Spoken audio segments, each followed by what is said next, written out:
Seafoam Over Dawn.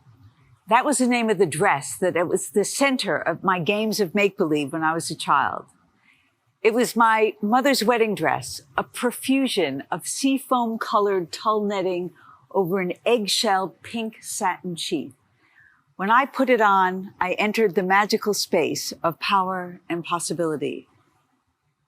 Do you remember playing make-believe? That power to become whatever you dream?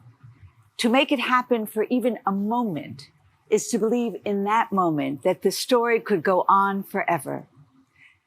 But something happens along the way. We start by dreaming big, but end up playing progressively smaller. We end up living a life by default instead of a life by design.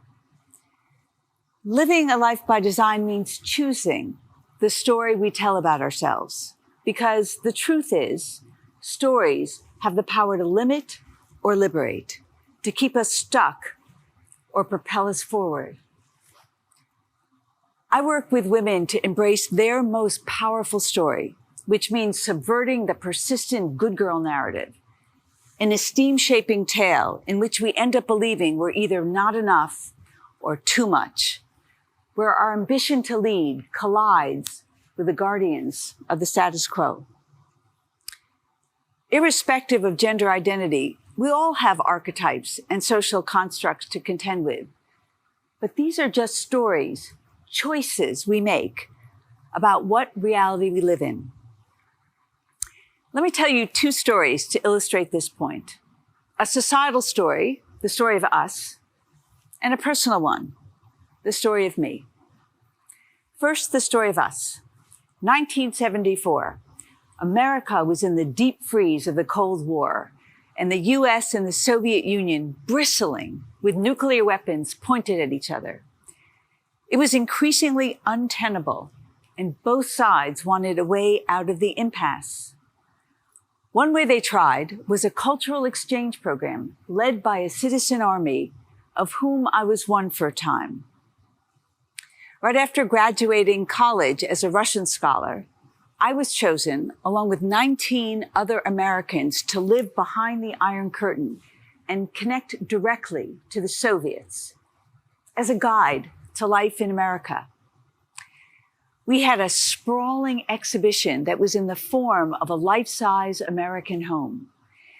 10,000 Soviets came through every day, entranced yet deeply skeptical of what they were seeing and hearing. Steeped in state propaganda about America, they assumed that what we were showing them was fake. I had two assigned positions: the modern living room, all white vinyl and chrome furnishings, and another very exciting station: heating, air conditioning, and ventilation.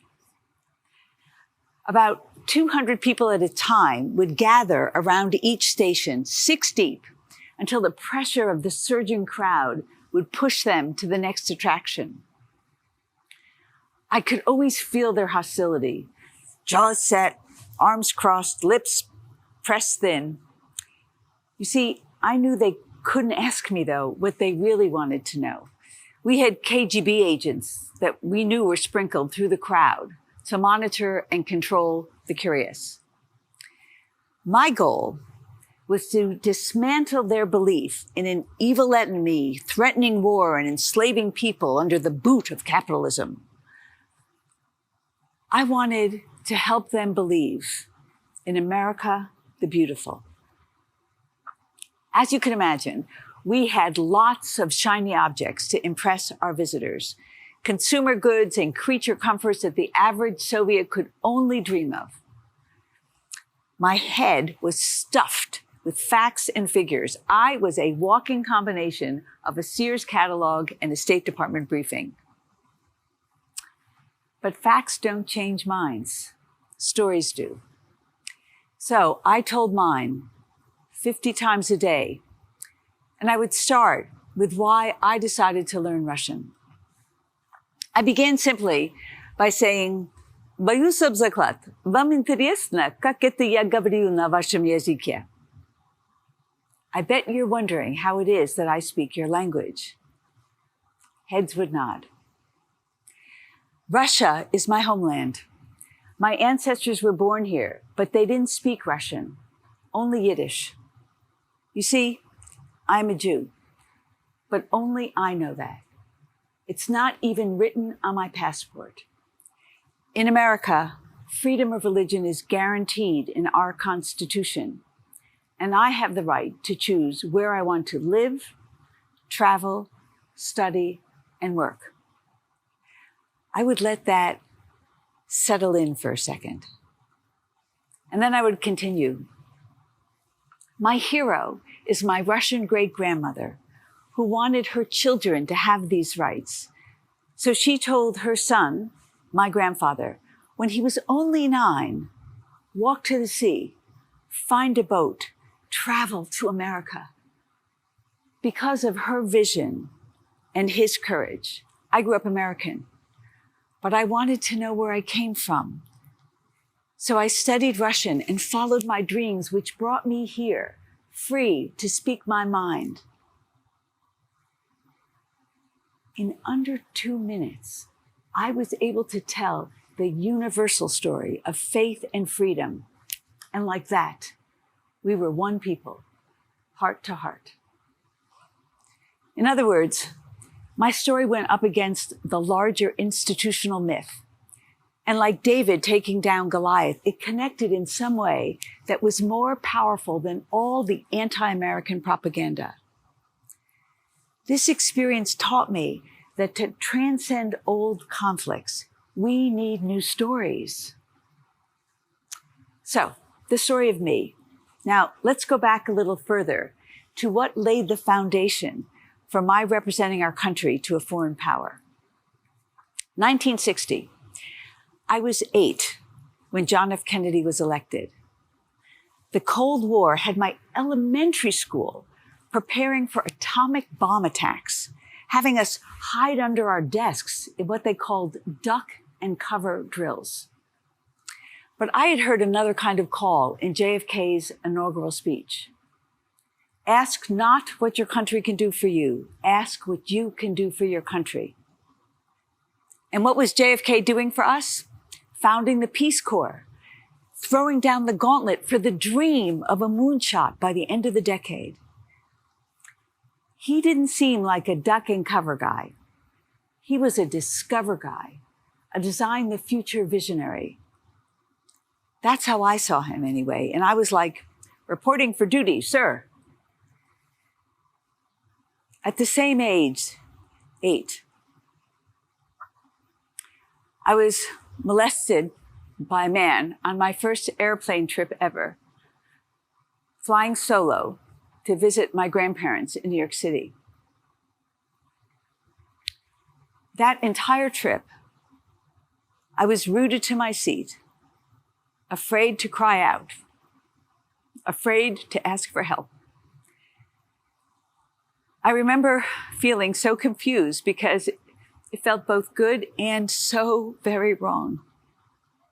That confusion turned into shame, and that shame had me disassociating from my body for years as I kept that secret buried deep inside me. I never told anyone, including my parents, until my 60s, when I was able to finally say something and confess this to my husband. At 8, I couldn't have grasped all the implications of these two conflicting narratives, but I did have a decision to make. Which story was going to be my story? Does the past determine my future? And am I the victim or the heroine? You see, I knew what heroes were. My great-grandmother, envisioning a new life for her 9-year-old son, who she might never see again. My mother, one of only 2 women in her law school class in the 1940s at the University of Chicago. And of course, JFK, imagining a different future for the country he loved. And that's when I started playing a game of my own invention, the decade game. I didn't call it that at the time, but it was when I started living my life by design instead of default. And I chose as my design partner my future self instead of that conflicted, confused little girl.